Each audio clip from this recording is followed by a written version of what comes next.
Hej! Eftersom det här är kanske inlämningsuppgift, då försöker jag förklara men inte lösa för dig.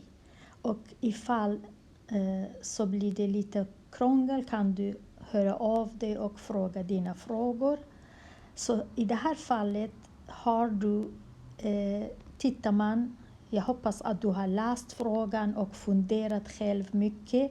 Sen kommit fram till det här och se vad de vill att du ska göra. De vill ha, hela tiden måste man gå och läsa. Vad står det efter ordet vilken eller vilka eller frågeord. Hur, vad, sådana ord. Så läser du medelhastighet. Då säger du okej, de vill ha hastighet.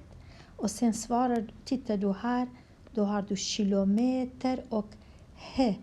He betyder timme, inte minuter, inte sekunder, utan timmar. Och varför är det H? Eftersom det är på engelska. Så på engelska heter så, timmarna. Då säger du okej, har jag kilometer? Ja, det har jag. Har jag timmar? Nej, jag har minuter. Då måste jag omvandla minuter till timmar. Och då måste jag veta att en timme är lika med 60 minuter. Och jag har minuter. För att göra minuter till timmar behöver jag dela. Så. Och svaret, du använder miniräknare, dela 27 med 60. Kanske skrivit inte så bra. Så, 60 ska det vara. Så. Med miniräknare delar du 27 med 60, får du ett svar. Skriver du svaret här, bredvid skriver du timme eller H, hour. Spelar inte roll det eller det. Timmar eller så. Sedan finns det en regel som du måste veta. Regeln heter hastighet. Hastighet är lika med sträcka.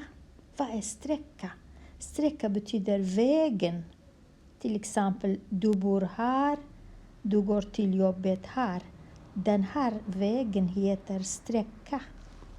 Det är olika för olika personer. Så hastigheten är sträcka eller vägen. Dela med tiden. Tid. Har du sträcka och har du tid kan du ta fram hastighet. Du går och tittar. Du ser att du har sträcka. Här är sträcka. 8 kilometer till jobbet. Och sen tiden har du 27 minuter som du har omvandlat till timmar här. Här är tiden. Du ska själv ta fram.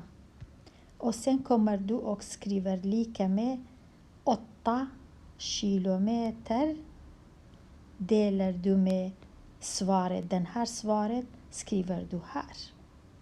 Jag vet inte hur mycket, men du ska ju skriva.